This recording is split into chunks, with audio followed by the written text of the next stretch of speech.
So now please join me in welcoming Sharon Markinson.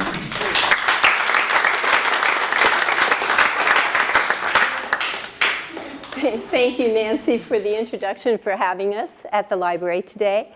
I want to give a special shout out to Barry Engelman. Where are you, Barry? And the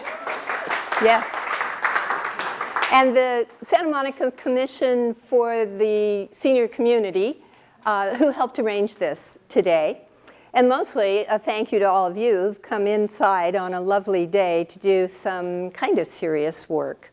So we'll get started. I'd like to call your attention to the photograph on the screen now, taken by Bill Anders, an American astronaut, in 1966. It's called Earthrise.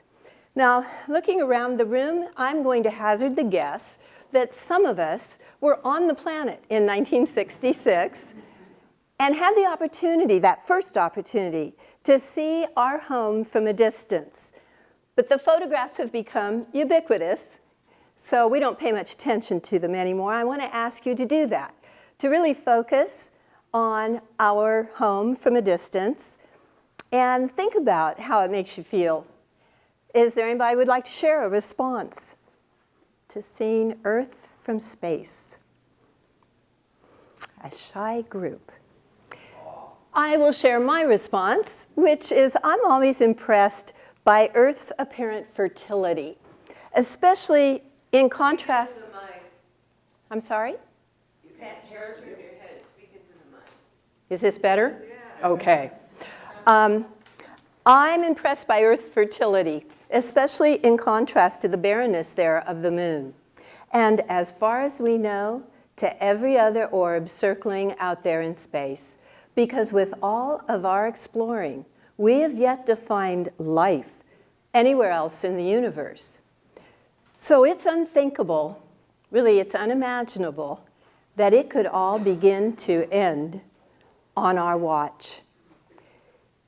You know, it's interesting that preeminent climate scientist James Hansen uses a biblical metaphor to describe what's happening. He says we're running Genesis backwards. We are de-creating. Now we're in for some tough times. There's been too many poor decisions and too much delay to avoid that now. However, the sooner we stop de-creating, the sooner we can begin regenerating the only home we know. A few years ago, I picked up my then 7-year-old grandson from school, and we were relaxing over ice cream. When he suddenly grew serious, he looked me in the eye and he said, "Nana, did you know we're in a drought?" I said, "I know we're in a drought." "Drought," he corrected himself. And we talked a little bit about ways to save water, and we left it at that. But I received a phone call from his mother a few days later. And I know all the grandparents in here are going, uh-oh. Well, anyway, she said, "Mom, we're having a terrible time with Rohan." I said, "What do you mean, baby? I just saw him. He seemed fine." "What's up?" "Well," she said, "he's so worried about the drought, he's driving all of us crazy. I spill a drop of water in the sink and he screams, 'Mommy, don't do that. You're wasting water.'" His daddy helps him with his shower by turning on the hot water tap and then waiting for the warm water to come in. Ro says, "Don't do that, Daddy. I'll just take a cold shower."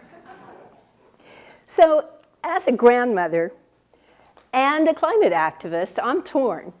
On the one hand, I just want to wrap these little guys up and protect them from a problem they've done nothing to deserve and over which they have very little control. On the other hand, I'm proud that my grandson is concerned and willing to take action. I'm doing this work because I believe that when everybody understands the causes of global warming, its catastrophic effects, and how very close we are to solving the problem, that they will all want to take action. What kind of action am I promoting today? We need legislation to make a future for Earth, and it's going to take all of us acting to achieve that. Whoops. I put up the pictures of Los Angeles because those of us who have lived in the region for decades know that Los Angeles has made tremendous progress in cleaning the basin's air. So we know that these things can be done. So let's get to work. We look up into the sky, and it looks endless. Why would it matter what we throw up there? Won't it all just go away? Earth's atmosphere is actually very thin compared to the peel on an apple. And in the atmosphere are what we call greenhouse gases, and they're called that because they function like the roof of a greenhouse, or for that matter, the windows on our cars, to hold heat in. And they are basically carbon dioxide, methane, water vapor, and nitrous oxide. So the sun's radiation penetrates the atmosphere and those gases in the form of ultraviolet radiation and warms the Earth. But a certain amount of that heat energy is radiated back out into space in a different wavelength. When it goes back out, it's in the form of infrared. You can see the little red lines, and it's a slower wavelength, which can be, and some is, captured by greenhouse gases and returned to Earth. Now, this natural system has produced the Goldilocks climate, not too hot, not too cold, but just right to sustain life on Earth. If we didn't have the greenhouse gases in the atmosphere, we would be 60 degrees Fahrenheit colder. They are our blanket. But let's take a look at what happens if we get thicker or denser levels of greenhouse gases in the atmosphere. In other words, excessive greenhouse gases. Well, then more of that reflected back out into space heat is captured and returned to Earth, and the temperature goes up. Now, there are other conditions in the solar system that determine planetary temperature, and one of them is proximity to the sun.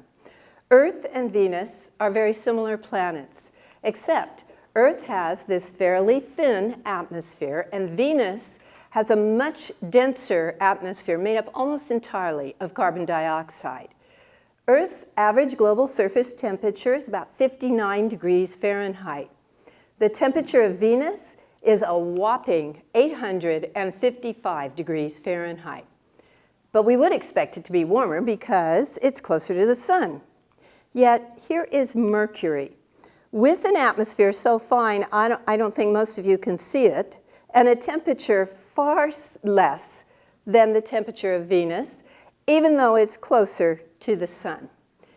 So this demonstrates the significant role played by atmospheric gases in determining planetary temperatures. If we come back down to Earth to see what's been happening, we learn that 14 of the 15 hottest years on record have happened in this new century. And they're getting hotter. 2014 was the hottest year ever recorded until 2015 broke the record. 2016 is well on its way to being warmer than 2015 was. Last May was the 13th month in a row to set a record for being the warmest that a specific month has ever been. And I'm sure you all remember that we hit heat records, daily heat records, all over the region in just a few weeks ago. Now, having said all of that, climate scientists are uninterested. They say that's just weather. Weather means short-term events that are affected by more or less random local patterns. But climate, by definition, means the long-term average or trending of those accumulated short-term events. So the scientists say you have to look at least at decades to know about climate. So our decade chart goes back to the 1850s when we were first burning 1880s, I'm sorry, when we were first burning fossil fuels and when we had first got the instruments to measure global temperatures. So you can see it was cooler then. It began to warm up around World War II. It hit a multi-decade period of relative stability, which is very interesting. They use that now as the planetary average. And you can see how in the last 3 decades, the temperatures have risen dramatically and consistently. Now, these temperatures are determined by weather stations all over the globe that report with remarkable consistency. We're looking here at the tracks of 4 weather stations. 2 are from the United States, from NOAA and NASA, and one is from Great Britain, and one is from Japan. So we know it's getting warmer. But how do we know that it's our fault? After all, the planet went through dramatic climate changes from ice ages to periods when the oceans covered much more of the land before human beings were even here. Many of us are satisfied to know that 99.99% of the climate scientists who publish peer-reviewed articles in scientific journals are convinced by the evidence that human beings are causing global warming by burning fossil fuels. But how do they know that? The first thing they do is eliminate the natural forcings of climate changes. And the first suspect is the amount of radiation coming from the sun, which for the last 35 years has been decreasing. The next suspect is Earth's orbital position in relationship to the sun, because that goes through cycles. Given Earth's current orbital position, the planet should be moving very gradually toward another ice age. And the important term there is very gradually, because those ancient climate changes all occurred over thousands of years, not several decades like this one.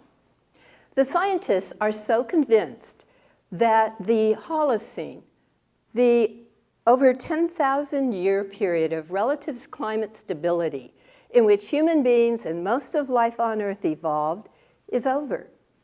When they write in those scientific journals now, they write of the new geological era they have named the Anthropocene, a period of climate determined by the human species.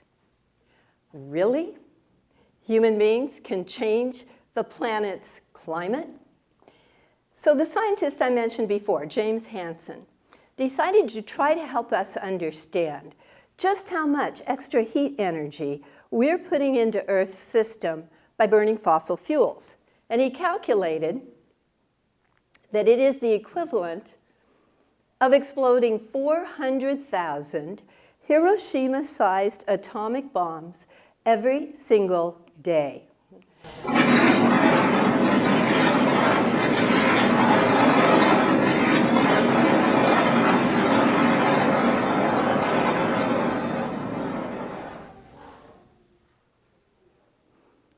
That's an awful lot of energy. How is it even possible? Well, it turns out that we are contributing fossil fuel greenhouse gas emissions to the atmosphere through almost everything that we do, from the extraction and refinement of the fuels themselves to burning down forests, usually for the purpose of creating land on which to graze methane-producing cows, or for industrial agriculture to lay down fertilizer that exudes nitrous oxide. It goes on, but globally, the largest contributors to greenhouse gas emissions are transportation and electricity production, both of which are somewhat under the control of the consumer. So we'll come back to that. But first, let's look at a chart that graphs the relationship between carbon dioxide in the atmosphere and temperature on Earth. The blue line is the concentration of CO2. The white line is temperature on Earth. It's clearly a coupled system. There's a direct correlation between the two factors, so that when carbon dioxide is high in the atmosphere, temperature is high on Earth. Vice versa, when temperature is low on Earth, carbon dioxide is low in the atmosphere. Our chart goes back 800,000 years. We can know those factors that far back now, primarily through the analysis of ice cores. So, in 800,000 years, the level of CO2 never went above 300 parts per million concentration in the atmosphere. And the scientists warned that it must never go above 350 parts per million, because at that point, we would begin to see extreme weather. In 1958, scientist Charles David Keeling invented instruments that would precisely measure the concentration of CO2 in the atmosphere in present time. And he installed them on Mauna Loa, Hawaii. In May of 2013, Those instruments showed us that we had blown past the 350 limit to 400. Actually, today we're at 404 parts per million concentration of CO2 in the atmosphere. Now here's the thing. If we don't make any changes, if we continue our ever-increasing use of fossil fuels and contribution of greenhouse gas emissions, then in 40 years, we will be at 600 parts per million concentration of carbon dioxide in the atmosphere with the commensurate temperature and climate events, weather events on Earth. Now, the social scientists say that human beings are not good at responding to threats we consider distant. So I'd like you to do a little math for me. If you're under 40, I'd like you to add 40 years to your age and think about how old you'll be, what might be going on in your life at that time. And did I say if you're under 40, right? That was under 40. Okay. If you're over 40, I want you to do the same calculation for the ages of your children and or your grandchildren. This is not a distant future. This is our lifetimes that we're talking about. So now the question is, how does the extra heat energy in Earth's system create this extreme weather? Another way of putting the question is, why is Mother Earth so miserable? That's an important question because everybody knows if mom ain't happy, ain't nobody happy. Here's the hydrological cycle. You all remember it, right? In a moment, we're going to hear a young scientist explain what's happening to the air part of the hydrological cycle. By the way, Dr. Hayhoe is an evangelical Christian Republican from Texas. One of the changes we've seen is that the average humidity of our planet has increased by 4%. Warmer air holds more water vapor. And so on average, our atmosphere is 4% more humid than it used to be 30 or 40 years ago. So when storms come through, there's more water for them to pick up and dump. That was filmed in 2012. Our air is now 5% more humid than it used to be. Let's take a look at what's happening to the ocean part of the hydrological cycle. The oceans, scientists call the oceans carbon sinks. The oceans have absorbed more than 90% of the extra heat, and it's working its way down. Now, warmer ocean waters are devastating to marine ecosystems, which also evolved to live in a narrow temperature window. Currently, 50% of coral reefs are dead or dying. And that's of grave concern because 25% of all marine life is nurtured by the coral reefs. Let's take a look at the ocean temperature the day Hurricane Sandy hit the East Coast.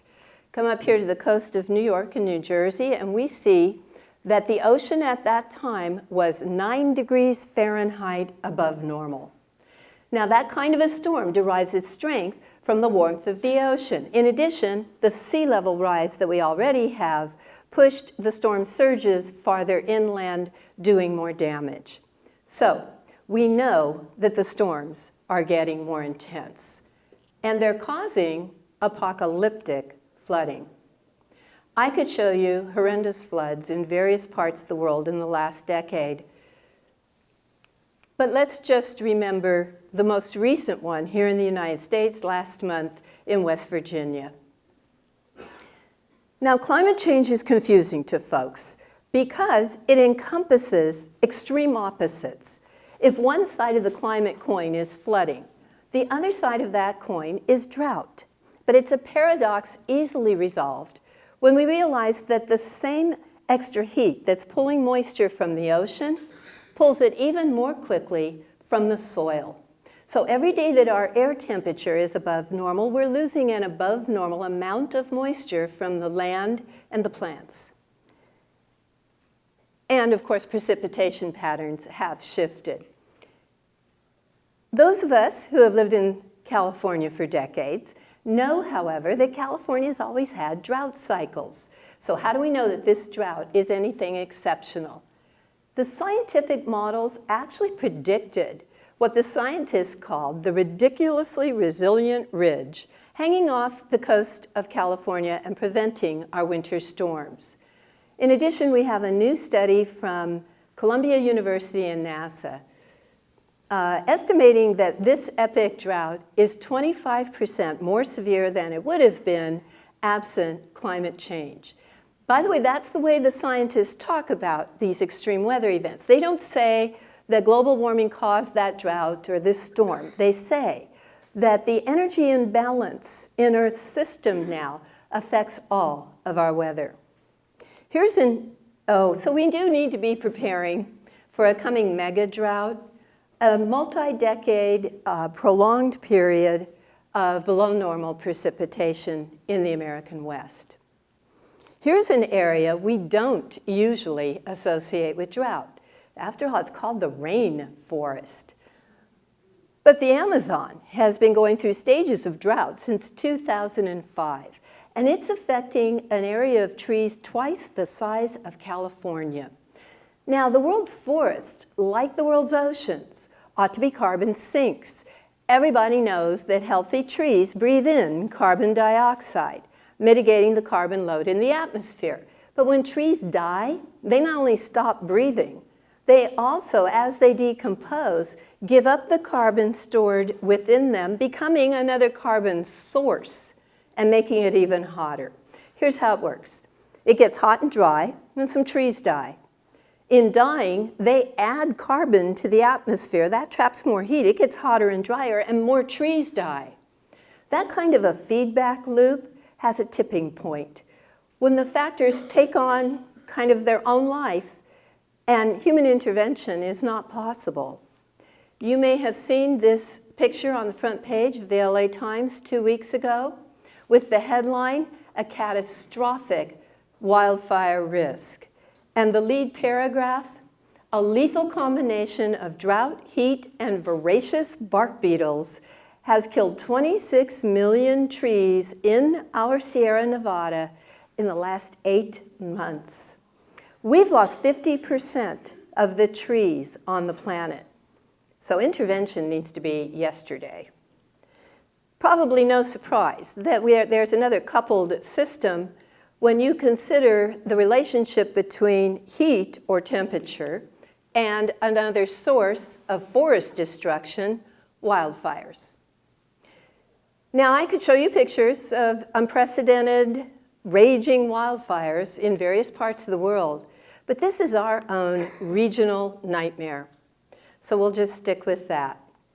The National Forest Service tells us that climate change has led to a fire season 78 days longer than it was in 1970. Our fires now burn twice as much acreage, and they expect the number of fires to double by mid-century. Now, I promised you extreme opposites. So we're going to go from fire to ice by kicking it up to the Arctic.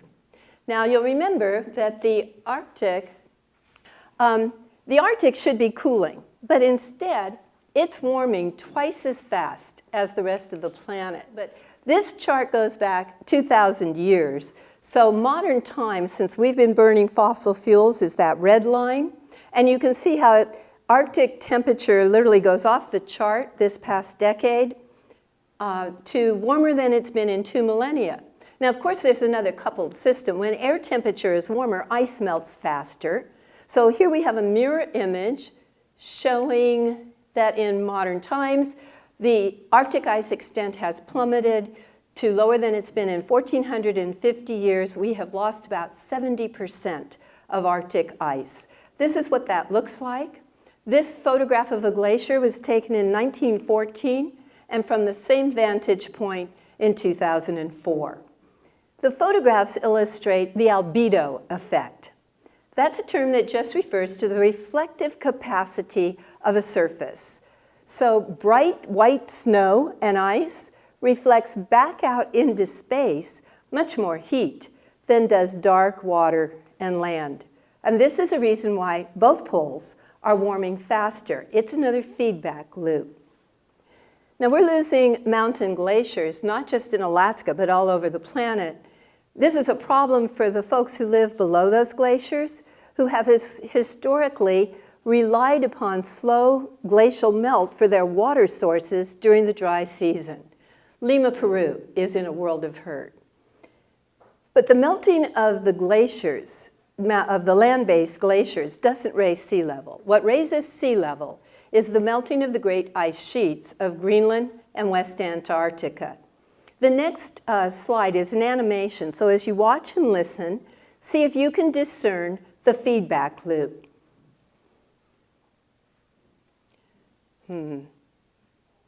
What happened to my action? It's not pretty when I have to do the animation myself. Okay, here we go. The ice rests on the warmer ocean, and it's melted by the warm ocean below and the warmer air above. So now the ocean's supposed to move in, and the ice moves out, and then the ice drops into the ocean, and the ocean moves farther in, and that ice that used to be in is now out and melting into the ocean again. So you get the feedback loop. This is a problem. Okay. The United Nations determined the 10 global cities most vulnerable to sea level rise, and 5 of them are in the United States. They are Miami, Tampa, New Orleans, New York, and Boston. Right now, today, every high tide, oh, that's the water, okay. Every high tide floods Miami Beach's streets. This is happening now. There is estimated to be between $66 and $106 billion of US property that will be underwater by mid-century. And then billions more will be spent by the government in disaster relief. Globally, over 40% of human beings live within, well, it was in kilometers. I think it's 100 kilometers from the ocean. That's going to be a lot of displaced people. Now, the next thing that happens after the ice melts is that the permafrost beneath the ice begins to thaw and release methane hydrates, or frozen methane that's been stored in the frozen permafrost. Over a 20-year period, methane gas is an 80 times more potent heat trapper than carbon dioxide. So the release of methane from the Arctic is a feedback loop we absolutely cannot afford. The jet stream is the flow of winds around the northern hemisphere. Now, the jet stream is driven by a temperature difference between frigid Arctic air and warmer air at the mid-latitudes. But remember, the Arctic is warming twice as fast. That has reduced the temperature differential and slowed down the jet stream. Oh, no. This one is even harder for me to. That's funny, the rain worked. I couldn't even talk over it. So my winds are supposed to start turning, and you can see that, I mean, you can't really tell, but I'm telling you that they're sluggish now. And these sluggish winds are prolonging weather events like storms and droughts and making them more severe. In addition, the slower winds have higher peaks and lower valleys, so they're kind of stretched out. And this is what I wish you really could see, because it's very impressive to notice how the frigid Arctic air can slip down now in kind of like gaps in the winds to the southern and eastern parts of the United States, where they had those polar vortex phenomena going on in their much more bitter winters. So all of this was predicted when James Hansen testified before Congress in 1988, saying some areas would become hotter and drier and other areas would become colder and wetter. And of course, this affects all the organisms on the planet. Creatures that can adapt are trying to. They're slowly evolving to live at higher elevations and more northern latitudes. They're changing migratory patterns. They're blooming earlier. Nonetheless, the University of California tells us that 20% of all of the plants and animals on the planet today will be extinct within 25 years. That makes a lot of us very sad. But you know what? Millions of human beings are already suffering and dying from global warming. These are people who lose everything when these extreme events come through. Often their family and their friends, almost always their homes and their livelihoods. Then they have to go live somewhere where they have no work. And that ends up in poverty, disease, and violence.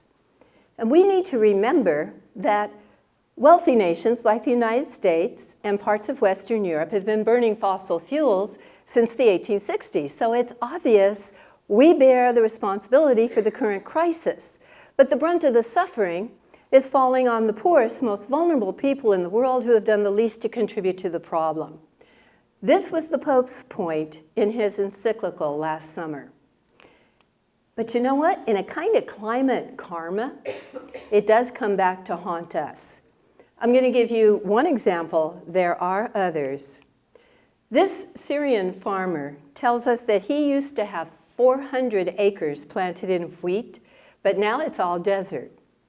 That's because between 2006 and 2010, the Syrian drought turned 60% of Syria's fertile land into desert. It killed 80% of their cattle.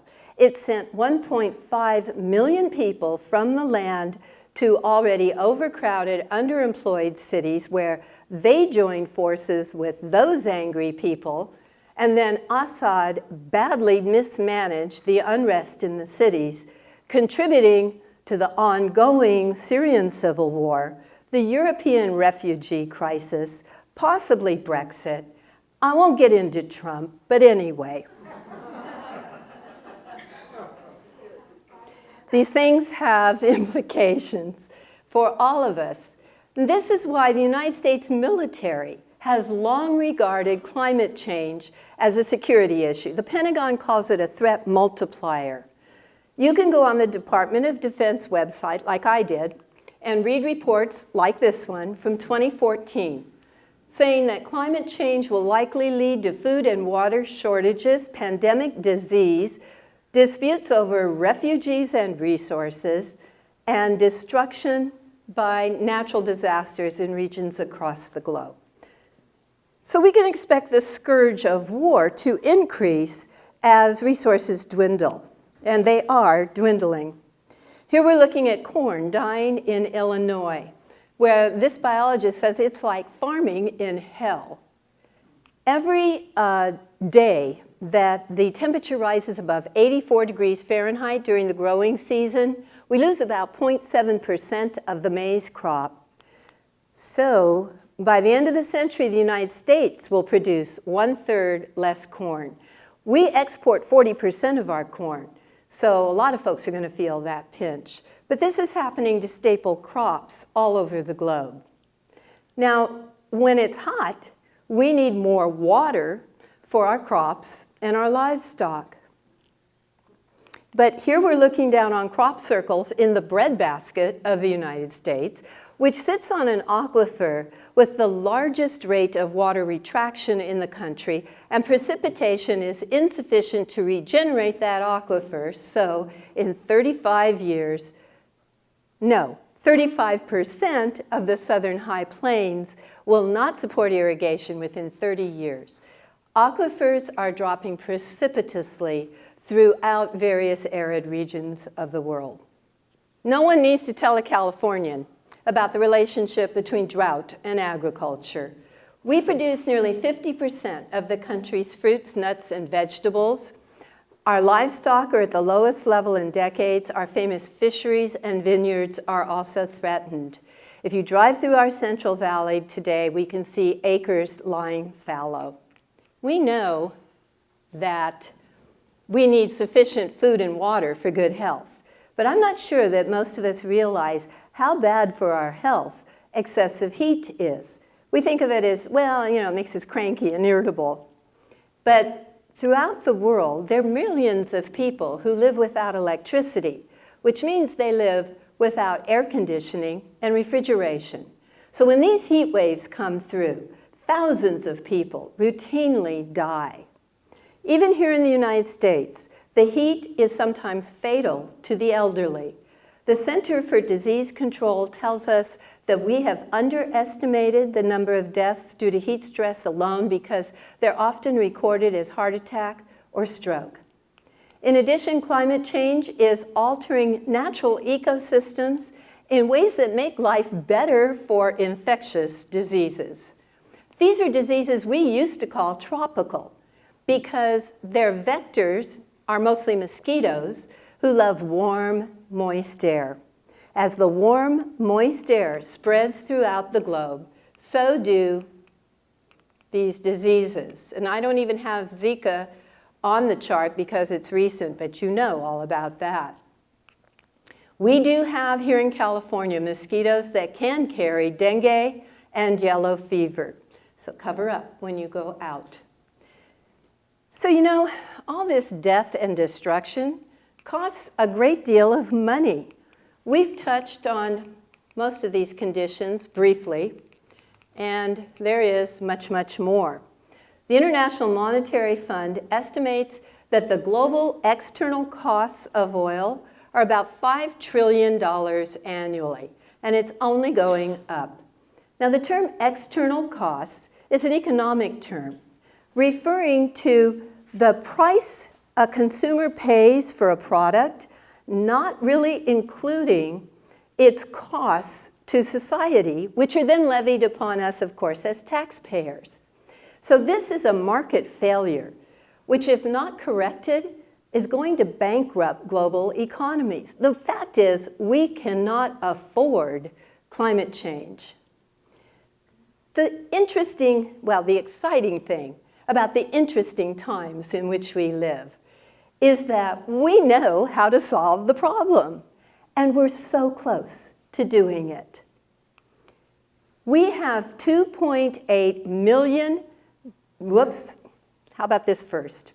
We have a study from Stanford, Cornell, and the University of California concluding that there are no technological or economic barriers to converting the entire world to clean, renewable energy. It is only a matter of whether we have the societal and political will. We have more than 2.5 million jobs in clean energy in the United States today. We already have more jobs in the solar industry than we do in coal, and we're near a tipping point where solar is the cheaper power, even ignoring the extra costs of carbon pollution that we were just talking about. Solar photovoltaics, or solar panels, started taking off in 2004. Since 2008, there has been a 10-fold increase in the installation of solar panels. Now, the market has its own feedback system, which I think we can all get behind. As you know, when the technology improves and the volume or demand increases, the cost comes down. Look at this trajectory since 1988 of the costs of solar panels. And here's their friend, lithium-ion battery packs. That's the ones down here. Now, these are the batteries that store solar power. And gentlemen like Elon Musk of Tesla is working furiously to improve those batteries to the point where we can put them in our homes and store the extra solar energy produced by our solar panels and then plug our electric vehicle into our own solar power at the end of the day. And these are the same batteries, by the way, that go in the electric vehicles. So as they become more efficient and cheaper, we'll see purchases of electric vehicles increase. So you can see it's not an exaggeration when an organization like Bloomberg View says solar plus batteries is set to begin a dramatic transformation of human civilization. If I had said it, people would have said, oh, you're being, ridiculous. But these are financiers talking this way. It's not just solar. The wind capacity wind power capacity in the United States at the end of 2013 was sufficient to power every home in the state of California. At its current rate of growth, wind will be able to power half of the United States' electrical needs by 2050. Now, lest you think the government is funding all of this renewable energy expansion, the pie chart shows us that the energy revolution will be an opportunity for the private sector to grow the economy. Now, the folks, well, no, don't look at that. Okay. The folks who drag their feet on this transition to renewable energy pose the question, what about China? On the premise that unless China, which has become the largest emitter of greenhouse gases, did something about their pollution, what was the point in the United States shaking up its economy? These folks probably saw no reason why the United States should lead on the defining moral and economic issue of our time. So China has. China installed more wind and solar capacity in 2015 than anyone else on the planet. They are moving next year to a national carbon trading program and considering a tax on carbon. Actually, the question, what about China, was a moot point when President Obama negotiated with President Xi Jinping an accord that pledged their mutual plans for carbon reduction. And that was before the climate summit in Paris, the UN climate summit in Paris last December, when 195 countries pledged greenhouse gas reductions that in order to prevent the planet from warming more than 2 degrees Celsius. Now we have to make sure that those countries meet and exceed those pledges. Now the next objection from the people who don't want to do this transition to renewable energy was that it's not fair to developing countries not to be allowed to burn cheap fossil fuels in order to bring millions of people out of poverty. Well, the reality is that the developing world is leapfrogging our very expensive infrastructure for the extraction, transportation, and distribution of fossil fuel energy and moving straight to clean, reliable, cheap solar power and other renewables. There is historical precedent for developing countries' rapid adoption of technologies that don't require expensive infrastructure.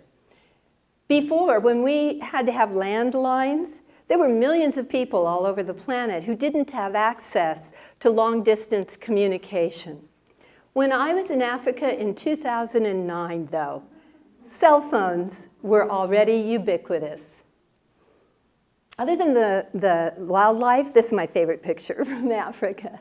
I got to tell you the story. This little guy got his mom's cell phone, you know, like children all over the world do, right? And so he was just holding it, and I looked at him and I went, hello, and he went, and I got his picture.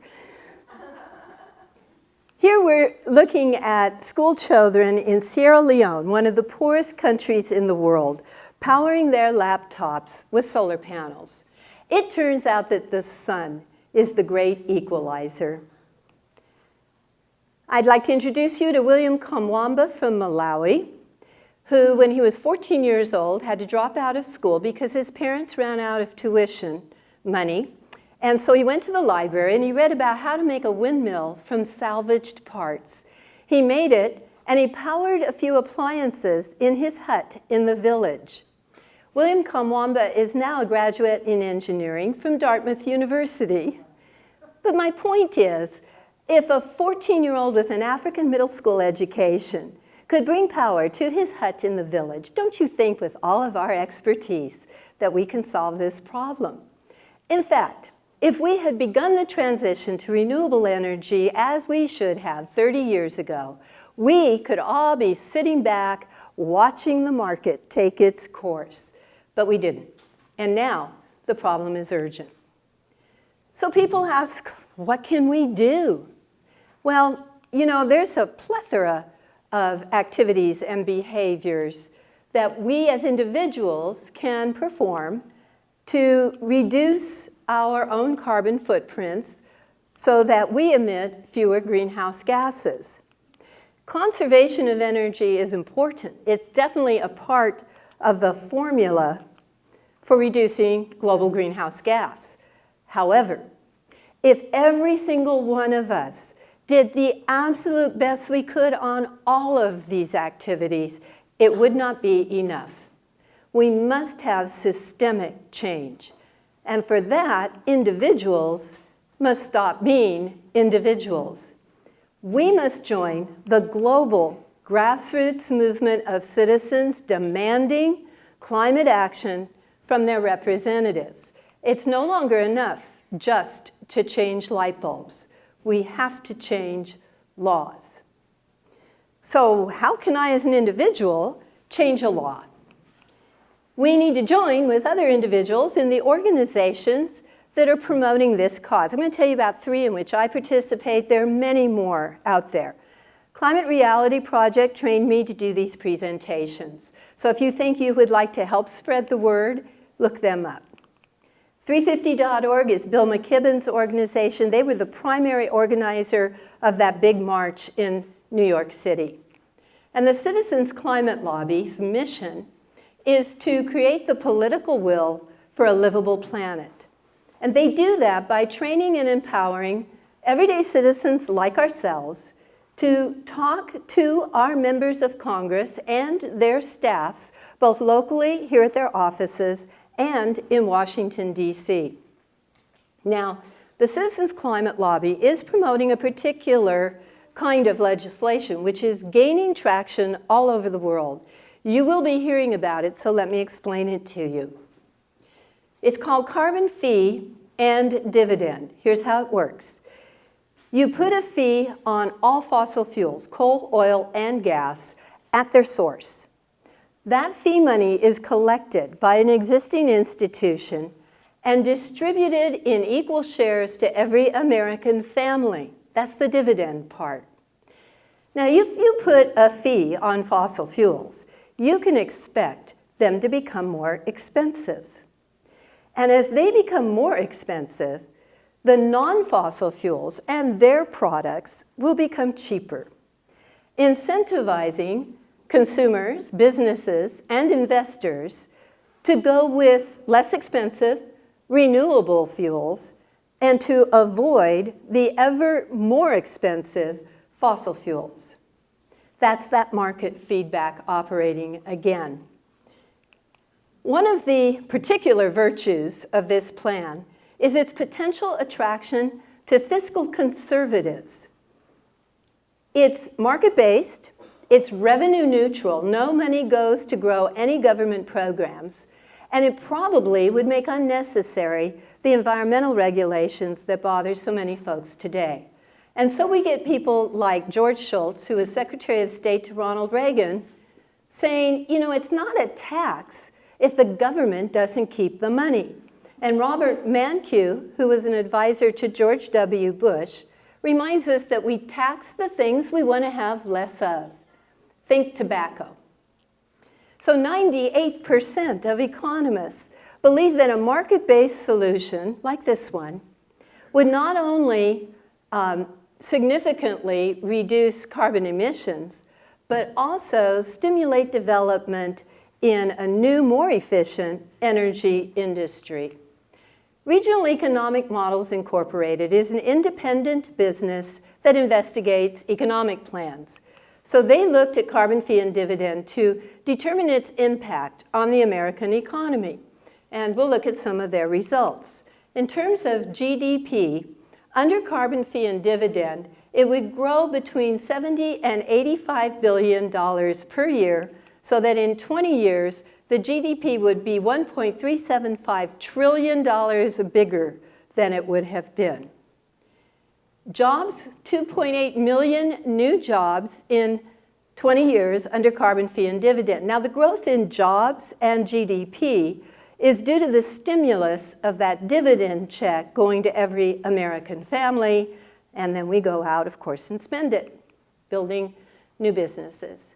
When we look at incomes, we learn that 2/3 of American households would break even or come out ahead with their dividend check. This protects lower income people from the short-term rising costs of fossil fuels, some of which we would still have to buy in the short term. Remember that every year the fee goes up, so do the dividend checks. So within 20 years, households of 4, 2 parents and 2 children, would be receiving about $400 a month. 250,000 lives would be saved, and countless numbers of asthma attacks, mostly in poor and minority children living near the dirty power plants and very congested roads. Now that's a domestic social justice problem that will be resolved when we clean the air of the pollutants associated with burning fossil fuels. Most importantly, in 20 years, carbon fee and dividend would reduce United States greenhouse gas emissions 52% below 1990 levels. In 20 years, no other program is that efficient. And we need that efficiency.